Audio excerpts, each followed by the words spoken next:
चलिए आज हम देखते हैं कंप्यूटर के प्रकार। आज तक आपने देखा होगा कि कंप्यूटर सिर्फ 3 प्रकार के होते हैं, डिजिटल कंप्यूटर, सुपर कंप्यूटर और एनालॉग कंप्यूटर। बट यहाँ पे हम आपको और भी कंप्यूटर के प्रकार बताते हैं। कंप्यूटर को विभिन्न प्रकार में बांटा गया है। Super computer, main frame computer, mini computer, work station computer, personal computer, server computer, analogue computer, digital computer, hybrid computer, tablet और स्मार्टफोन्स। चलिए अब हम देखते हैं सुपर कंप्यूटर के बारे में। सुपर कंप्यूटर दुनिया के सबसे तेज और शक्तिशाली कंप्यूटर होते हैं। ये बहुत अधिक मात्रा में डेटा प्रोसेसिंग और जटिल गणनाओं को तेजी से करने के लिए डिजाइन किए गए हैं। इसकी जो विशेषताएं होती हैं वो अत्यधिक फास्ट होती हैं, जैसे कि ये बहुत कम समय में अधिक से अधिक कैलकुलेशन कर सकते हैं। इसके अलावा बहुत बड़ी मात्रा में ये डेटा को स्टोर कर सकते हैं। एक बार में बहुत सारे काम कर सकते हैं, जिसकी वजह से ये मल्टी प्रोसेसिंग भी है। और इनका उपयोग वैज्ञानिक करते हैं, मौसम की जानकारी के लिए होता है, अंतरिक्ष में होता है, इसरो डीआरडीओ वगैरह करते हैं, और एआई में होता है। इसके अलावा परमाणु परीक्षणों में इनका उपयोग होता है। आपने देखा होगा जैसे कि गूगल हो गया, फेसबुक हो गया, अमेजोन हो गया, इन बड़ी बड़ी कंपनियों में सुपर कंप्यूटर का ही इस्तेमाल होता है। और भारत के पास जो सुपर कंप्यूटर है उसका नाम परम है। जापान के पास जो सुपर कंप्यूटर है उसका नाम है फोगाकू। अमेरिका के पास जो सुपर कंप्यूटर है उसका नाम समिट है। चीन के पास टियानहे 2 है। तो हम देखते हैं main frame computer. Main frame computer बड़ी मात्रा में डेटा प्रोसेसिंग के लिए यूज किए जाते हैं। ये हजारों उपयोगकर्ताओं यूजर्स का एक साथ सेवा प्रदान कर सकते हैं और मुख्य रूप से बड़े बड़े संगठनों में उपयोग होते हैं। जैसे कि हमारा डेटा है, फेसबुक हो गया, इंस्टाग्राम हो गया, व्हाट्सएप हो गया, और हमारे फोटोज हैं, इनका सारा डेटा ऑनलाइन ही स्टोर होता है। जैसे कि इसकी विशेषताएं हैं, बड़ी स्टोरेज क्षमता है, कई उपयोगकर्ताओं को एक साथ संभालने की क्षमता है, उच्च विश्वसनीयता और सुरक्षा के लिए है। इसके अलावा बैंकिंग में, रिजर्वेशन सिस्टम में, सरकारी एजेंसियों में, एयरलाइंस में और बड़ी बड़ी कंपनियों में इसका यूज होता है। उदाहरण इसके IBM जेड सीरीज।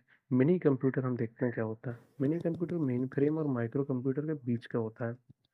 ये छोटे और मध्यम आकार के व्यवसाय के लिए यूज किया जाता है।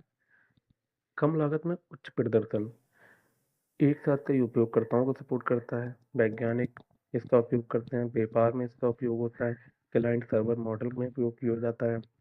जैसे कि आप देख पा रहे हैं, इसका जो साइज है ये छोटा है, स्क्रीन भी छोटी है, कीबोर्ड भी छोटा है। तो ये बहुत आसानी से इसे इधर उधर ले जाने के लिए कंफर्टेबल रहता है। इसीलिए इसका यूज जो है वो बहुत सारे लोग करते हैं। इसके बाद जो आता है वो है work station computer. Work station computer है उच्च प्रदर्शन, जैसे कि हाई क्वालिटी कंप्यूटर होते हैं, जिनका उपयोग ग्राफिक डिजाइन, 3D मॉडलिंग, वैज्ञानिक और वीडियो एडिटिंग में किया जाता है। वीडियो एडिटिंग से मतलब है जैसे कि मूवी हो गई, आजकल जो यूट्यूब पे वीडियो बनती हैं वो सब इसका यूज करते हैं। और इसकी जो विशेषता है, इसमें एक तो हाई प्रोसेसर होता है लगा हुआ, हैवी रैम होती हैं, और ग्राफिक कार्ड अच्छा होता है। और ये पेशेवर उपयोगकर्ताओं के लिए जैसे कि बिजनेस के लिए यूज किया जाता है। एनिमेशन, आर्किटेक्चरल डिजाइन और सॉफ्टवेयर डेवलपमेंट में इसका यूज होता है। इसके जो उदाहरण है वो HP Z series, Dell Precision, Apple Mac Pro हैं। और कोई भी हम एनिमेशन करें, जैसे कि शादी की वीडियो एडिट करनी है, कुछ भी करना है, तो सब में वर्क स्टेशन कंप्यूटर्स का ही यूज होता है हमेशा। पहले भी होता था, आज भी होता है और होता ही रहेगा, क्योंकि ये कंप्यूटर बने ही इसीलिए हैं कि इनका यूज हमेशा एडिटिंग के लिए, ग्राफिक्स के लिए ही होगा। और अब हम देखते हैं पर्सनल कंप्यूटर। पर्सनल कंप्यूटर जो होता है, जो कंप्यूटर हमारे घरों में होते हैं उसे हम पर्सनल कंप्यूटर कहते हैं, क्योंकि पर्सनल कंप्यूटर का मतलब ही यही है कि पर्सनल काम के लिए यूज होगा। इसकी जो विशेषताएं होती हैं वो होती हैं कि उपयोग करने में आसान होते हैं। ऑफिस में हम कहीं भी ले जा सकते हैं, स्कूल के लिए ले जा सकते हैं, गेमिंग हो गया, इंटरनेट ब्राउजिंग हो गया, और मनोरंजन, मूवी वगैरह, सॉन्ग्स वगैरह के लिए हो गया। जैसे कि हमारे घरों में डेस्कटॉप होते हैं, लैपटॉप होते हैं। सर्वर कंप्यूटर हमेशा सर्वर के लिए यूज होते हैं, जैसे कि नेटवर्क को दूसरे नेटवर्क से कनेक्ट करना, दूसरे को तीसरे नेटवर्क से कनेक्ट करना, ये सारा काम हम सर्वर कंप्यूटर के द्वारा ही करते हैं। जैसे कि लिखा हुआ है, सर्वर कंप्यूटर विशेष रूप से अन्य कंप्यूटरों को डेटा और सेवाएं प्रदान करने के लिए डिजाइन किए गए होते हैं। इसकी जो विशेषताएं होती हैं वो विशेषताएं ये हैं कि यह 24 घंटे, हफ्ते के 7 दिन और साल के 365 दिन ऑन रहते हैं। और ये बड़ी मात्रा में डेटा स्टोरेज करने के लिए, ट्रांसफ़र करने के लिए यूज़ होते हैं।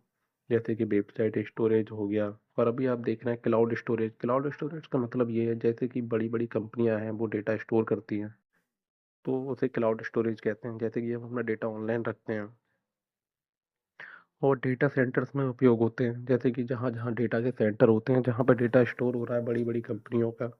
इसके अलावा इसके जो उदाहरण हैं वो IBM पावर सिस्टम है, डेल पावर एज है, HP प्रोलिएंट है, और ये भी बहुत महत्वपूर्ण कंप्यूटर है।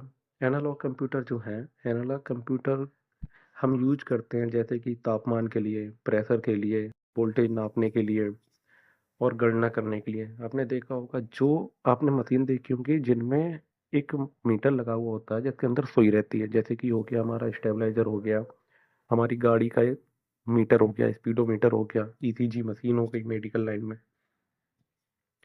और इसकी जो विशेषताएं हैं, जैसे कि निरंतर डेटा प्रोसेसिंग। अब आप देख रहे हैं कि स्टेबलाइजर में लगातार वोल्टेज सप्लाई हो रही है, तो ये हो गया निरंतर डेटा प्रोसेसिंग। और ये हमें हमेशा लाइव रिकॉर्डिंग देता है, अब लाइव वैल्यू देता है। और इसका जो दूसरे नंबर पर जो इसका यूज है, वैज्ञानिक और इंजीनियरिंग कार्यों में इसका उपयोग होता है। वास्तविक समय गणना करने की क्षमता, जैसे कि ये रियल टाइम की ही गणना बताता है हमें। तब उदाहरण के लिए स्पीडोमीटर हो गया, जो बाइक में हमारे आता था पहले, सुई वाला जो मीटर आता था। ECG मशीन हो गया, और इसका तीसरा है ऑसिलोस्कोप।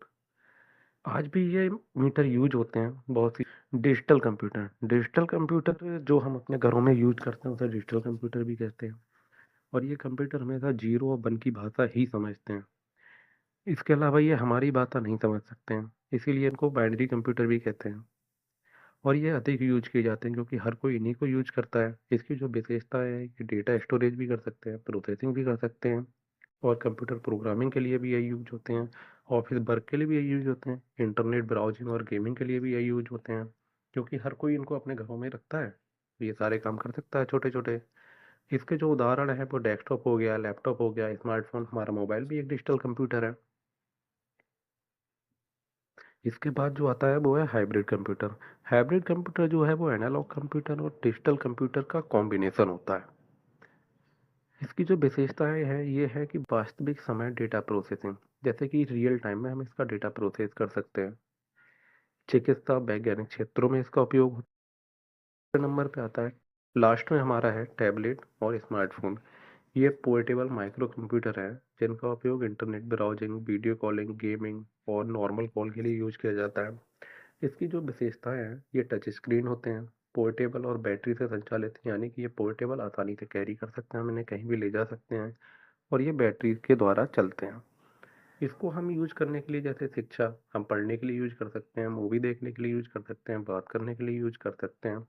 और आजकल आप देख ही रहे हैं मोबाइल टैबलेट का तो हर जगह यूज हो रहा है। इसके अलावा इसके जो उदाहरण हैं वो एप्पल का आईपैड हो गया, सैमसंग गैलेक्सी टैब हो गया, आईफोन हो गया, एंड्रॉयड फ़ोन हो गया, हमारा फ़ोन हो गया।